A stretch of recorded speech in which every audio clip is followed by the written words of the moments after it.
Karena melihat secara langsung ya bagaimana proses pasien itu menghadapi penyakitnya, seperti itu. Atau ketika pasien itu sedang menghalangi fase end of life-nya gitu, kita harus mendampingi sampai ke akhir hayatnya, itu aja sih.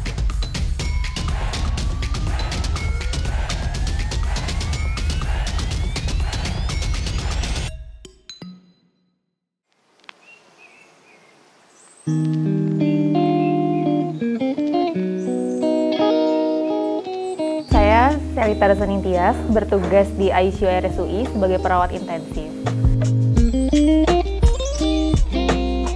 ICU itu rata-rata tempat untuk pasien-pasien yang kritis. Selain pasien kritis, juga bisa untuk pasien yang post operasi dimasukkan ke ICU gitu. Cuman ICU kita ini terdiri dari 3 bagian. Ada ICU dewasa, ICU anak atau PICU, dan juga ICCU untuk kardiak. Iya, jadi kita itu sebelum bertugas ke pasien nih, touch ke pasien, kita harus ganti baju dulu gitu. Ganti baju scrub yang aku pakai saat ini gitu. Tujuannya untuk kita kan dari luar nggak tahu ya kontaminan infeksi atau kuman-kuman, bakteri gitu dari luar. Jadi sebelum kita ke pasien, kita harus memastikan kalau kita itu sudah steril gitu. Oke, jadi kita setelah datang nih, udah ganti baju, udah siap untuk berdinas, kita mulai masuk ke ruang ICU. Nah, sebelum kita ke pasien, kita briefing besar dulu. Nah, briefing besar itu kita mengoperkan dari dinas sebelumnya ke dinas yang akan mendatang gitu. Misalnya dari dinas pagi atau ke dinas sore.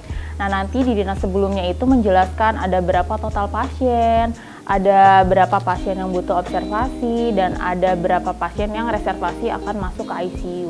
Briefing ini dilakukan 3 kali gitu.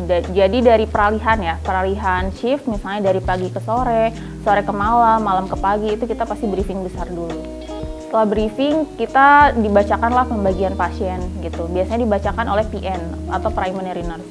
Di situ mereka bagi-bagi pasien, misal nurse A memegang pasien bed berapa, nurse B, dan sebagainya sampai akhir. Nah, setelah pembagian itu, barulah kita operan ke pasiennya masing-masing dengan nurse yang sebelumnya. Saat operan itu kita banyak sih yang dioperkan. Satu, dari identitas pasiennya, udah pasti karena khawatir salah pasien nantinya. Terus yang kedua, kita mulai dari penanggung jawab pasien, terus penanggung jawab dari keluarga maupun dari dokter penanggung jawabnya, lalu konsulennya siapa aja, berat badannya berapa, lalu alat yang terpasang itu apa aja, ke hemodinamik, terus sampai ke obat-obatan yang masih diberikan dan jalan ke pasien itu apa aja, sampai di akhir itu planning yang bisa kita lakukan saat kita berdinas atau yang nanti akan di-offerkan ke dinas selanjutnya itu apa aja. Untuk administratif, kita biasanya itu mengisi di Avia. Salah satunya adalah pengisian resiko jatuh pasien dewasa. Gitu, karena kan aku jaganya di ICU dewasa ya, jadi fokus di pasien-pasien yang dewasa. Nah, tujuannya itu kita kan pasien di sini kondisinya sakit gitu, kondisinya lemah lah. Jadi kita bagaimana caranya mengidentifikasi pasien ini seberapa tinggi tingkat resiko jatuhnya gitu, untuk kita mencegah pasien itu jatuh. Jadi kita kalau touch ke pasien itu sebenarnya banyak hal yang bisa kita lakuin. Yang pertama, itu kita bisa oral hygiene. Oral hygiene itu kita membersihkan area mulut. Terus selain itu kita suction atau penghisapan lendir ya, lendir atau sputum atau dahak. Itu bisa dari selang nafas yang di mulut, bisa dari langsung masuk ke rongga mulut. Tujuannya untuk mengurangi penumpukan dahak. Nah, kalau untuk siring pump yang terpasang di pasien, alat-alatnya itu tujuannya masing-masing siring itu adalah obat yang masuk ke pasien sebagai maintenance. Jadi salah satu monitoring di ICU itu ada monitor Moscare namanya. Nah, itu tuh biasanya pasien yang terpasang arteri line dengan topangan jantungnya yang lumayan tinggi, misalnya lebih dari 1 atau 2 obat. Nah, kalau misalnya udah kayak gitu, di monitor Moscare itu lebih spesifik dan lebih banyak yang termonitor.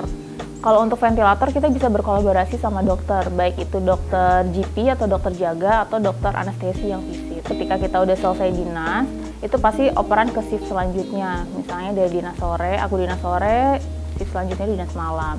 Tujuannya kita mengoperkan planning yang belum dikerjakan gitu, atau memang yang misalnya besok nih baru jatuh tanggal tindakannya gitu, kita operkanlah ke dinas yang selanjutnya. Dan kita juga mengoperkan apa aja yang udah kita lakukan gitu, biar dinas selanjutnya itu bisa memaksimalkan tindakan yang akan mereka lakukan. Momen yang tidak terlupakan ya selama di ICU, itu kalau kita flashback dari zaman COVID sih pasti banyak. Satu, kita COVID kan pakai hazmat.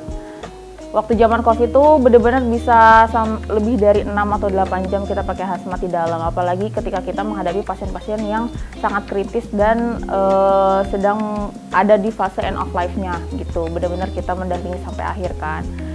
Harapan kami untuk pasien-pasien di ICU tentunya pasti mengharapkan pasiennya itu sembuh ya, bisa pulang ke rumah, bisa berkumpul dengan keluarga.